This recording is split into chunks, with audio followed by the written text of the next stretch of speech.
Welcome to America's Heroes Group. Hi, I'm Ken Jennings. All of us here at Jeopardy would like to wish you a happy Veterans Day and thank you for your service to our nation. We truly honor and appreciate you, and what's more, we're looking for contestants like you to play on our show. So take the Anytime test at Jeopardy.com, and we look forward to seeing you soon right here on the Alex Trebek stage. Good evening and welcome to America's Heroes Group. I am U.S. Army Vietnam veteran, co-founder and host of America's Heroes Group, Cliff Kelley. Happy Veterans Day to all of our brothers and sisters, past and present today. To our advisory board member, Lieutenant General Russell Honore, you're greatly respected and appreciated for your integrity and excellence, my friend. And with that, welcome to America's Heroes Group. I'm Sean Claiborne, Army National Guard veteran. America's Group Roundtable, this time with our Illinois Treasurer's Office, celebrating and honoring Veterans Day. Today, of course, is Saturday, November 11th, 2023. November is Military Family Appreciation, National Family Caregiver, and Alzheimer's Disease Awareness Month. And Happy Veterans Day, of course. Our executive producer is Glenda Smith, and our digital media producer is Ivan Ortega of Scouch Arnold Productions. And we have our panelists with us today, Michael Frerichs, Illinois Treasurer and elected president of the Bipartisan National Association of State Auditors, Comptrollers, and Treasurers in 2022. We're going to talk about how their office is going to honor veterans on Veterans Day. How are you doing today, sir? Well, Sean, pleasure to be here. Cliff, great to be with you again as well. Thank you, sir. So get us started, Mr. Frerichs. Tell us what are some of the special things you're doing for veterans today on Veterans Day? So the biggest thing we do in our office, we're in charge of unclaimed property. That can be a variety of cash that comes in our office, but it's also unclaimed bank safe deposit boxes. And it shouldn't be a surprise that something as special as military medals are frequently placed in those safe deposit boxes. You know, people went off, they fought in war, they're proud of that accomplishment, or what their award, and they don't want it stolen from their house. They don't want it burned up in a fire, and so they put it in a bank safe deposit box. And too often, they're either forgotten or the owners pass away and don't tell their children about them. And so these military medals come into our possession. We work very hard to return them to rightful owners. Recently, we returned one more Purple Heart. That brings us to 10 Purple Heart ceremonies that we participated in. And I have to say, from a lot of experience working with your website, it's probably one of the easiest sites in the United States to actually navigate. I have to give you credit for that. I did read up in July of this year, $11.5 million worth of unclaimed property was returned to Illinois citizens. I think that's remarkable. How difficult is it to track, and what is the process for how you find these properties and these unclaimed safe deposit boxes? So I like to tell people that one of the hardest parts of my job is giving away money. And people laugh and say, it should be easy to give away money, but the hard part is giving it away to the rightful owner. Lots of people would like to claim someone else's money. We have identity thieves out there who try to claim someone else's money. But when we reach out to people and tell them, hey, we have money for you, or we have a military medal for your father, a lot of people don't believe us. They don't believe the state of Illinois is giving away money. And so they think these are identity thieves, and they hang up on us, so they don't reply to our letters. But this is something we take very seriously, including those contents, those safe deposit boxes, especially military medals. When I came into office, I looked in our vault, we saw a display case with all these interesting things there, and one of them was a Purple Heart. Wow. I know how important that is to families. I had an uncle who earned a Purple Heart in Vietnam. And I said, well, who does it belong to? And they didn't have the answer. And I think the reason is that a lot of people came home from war. If they earned a Purple Heart for being disabled, they were in a difficult situation, and it made it very traumatic. And so in many cases, they didn't talk about their Purple Hearts. That's why a lot of family don't know where they are, or in some cases, didn't even know that their father earned a Purple Heart in war. And are banks required after so many years to give you this information, to get the state of Illinois information so they can track, so you guys can track and also keep that information handy, because it might be some years before someone actually steps forward and says, okay, I'm the rightful heir of this medal or this content. I need to fill out the paperwork and get this returned to our family. Exactly. The banks are required by law, if after 5 years the safe deposit box has not been claimed, after it's expired, they turn it over to us. But it can take a while for people to realize that they have something there. So with some of our unclaimed property from safe deposit boxes, if after 10 years we can't track down the rightful owner, we'll auction it off. but not with military medals. You can't buy that valor. You can't buy that honor. We will hold on to military medals forever until the owner or their heirs or their grandchildren come around to claim it. Wow. Now, you also recently did some work to revamp a financial wellness website that people can use to try and improve their lives and also gain some financial independence and also just get some better financial tools for themselves. Can you tell us about that and how veterans can take advantage of that? Yes, we encourage people to go to our FinWell Hub or our Financial Wellness Hub on our website. There's a lot of information there. I think people, they serve their country, and understandably, when they're overseas or in the service, they may not have their financial well-being at top of mind. You know, they have other greater concerns. When they come home, we want to make sure that they have a lifetime of financial security. If they work long enough, they might have a military pension that's paying them out, but it's not going to make them rich. We have to make the most of their money. And, you know, maybe they didn't in high school have the financial education. Maybe in the military they didn't have the financial education. We want to provide the tools so that they can make the most of their lives.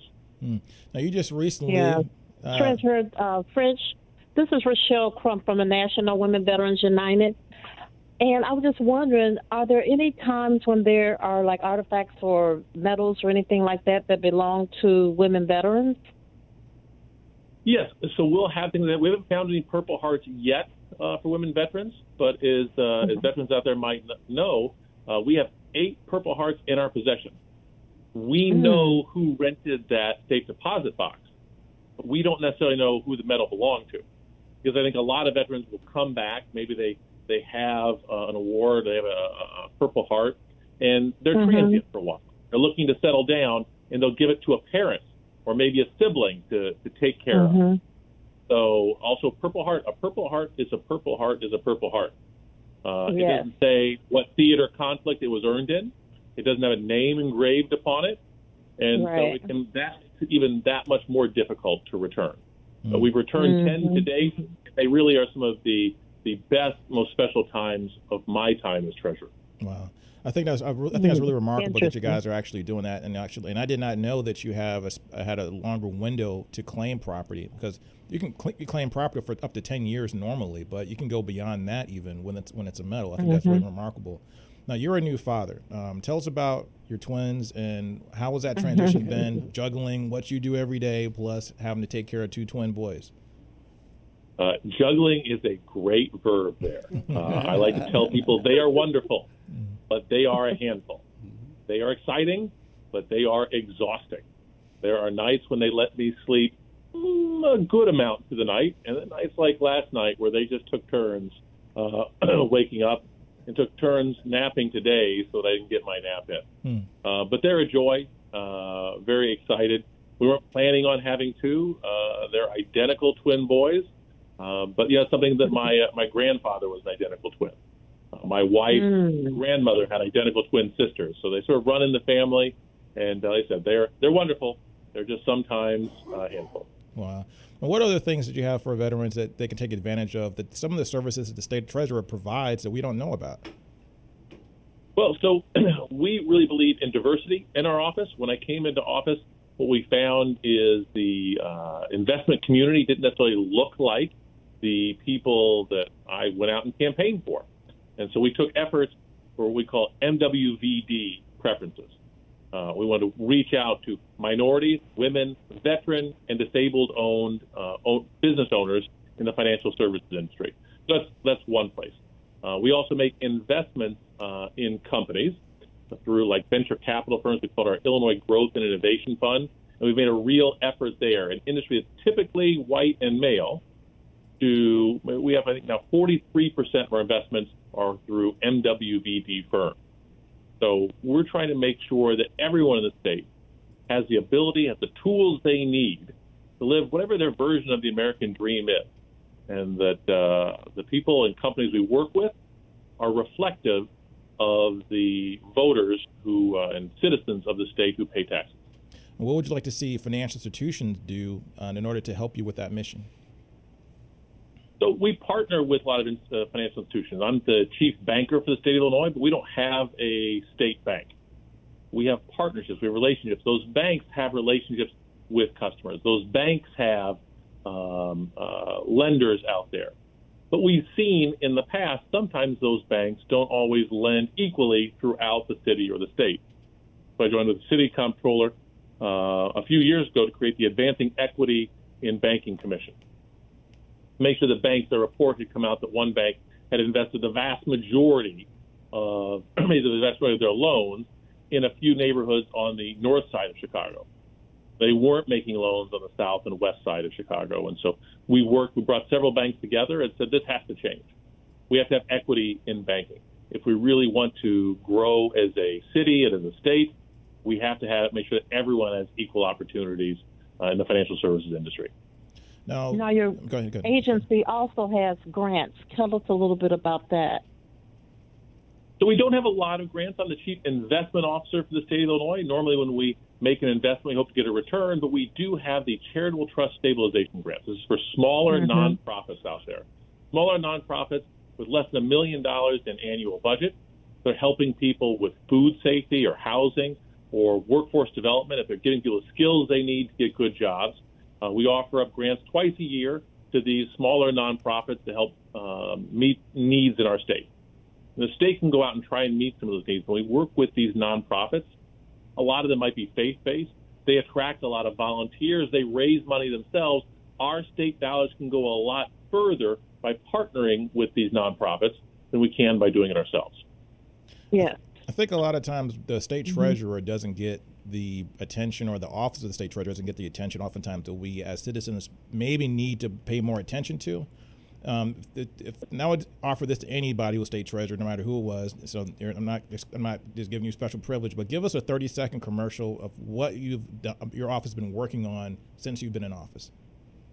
Well, I'll tell you two things. One, I've got the best job in state government. My job is to make money for the state. We've made over nearly $4 billion for the state. My job is to give people the tools they need to invest in themselves, whether it be through college savings or programs we set up like retirement savings or savings programs for people with disability. We fight on behalf of consumers here in the state to put money back into their pockets. To take out, we've returned nearly $2 billion to people, nonprofits, and businesses in the state of Illinois. We deal with a lot of money, oversee about $55 billion in our portfolio, and we use that money to give people greater opportunities. I don't know if that was under 30 seconds or not, but I get really excited I could talk much longer. You mentioned something very specific. I wanted to touch base on that. $4 billion back to the state of Illinois. How did you accomplish that? That's remarkable. Yeah. So it's a variety of things. One, we came in, there was a time there where the state was behind on paying its bills. We didn't have a lot of money in our coffers. Over the last few years, the amount we've had to invest has grown. And since we've had more money in our accounts, we can make more money. Rising interest rates have helped as well. But in the past, the treasurer was told, be very conservative. Keep your money liquid. Make sure you don't lose money. Well, if you don't take any risk, you're not going to make any money. If you put your money under the mattress of your bed, chances are it's going to be there when you want it, but it's not going to grow. So we went to the General Assembly and said, give us some greater latitude in how we make investment. If you give us a little more latitude, we can make more money. We also looked at the time frame that we invest for. And so we invest in a longer time frame, which gets a greater interest rate. If you go to the bank normally, if you put money in a 1-month CD, they're going to offer you a lower interest rate than a 6-month CD. You put it in for 6 months, you're going to get a lower rate than a 2 or 3 year CD. So we've done it that way as well.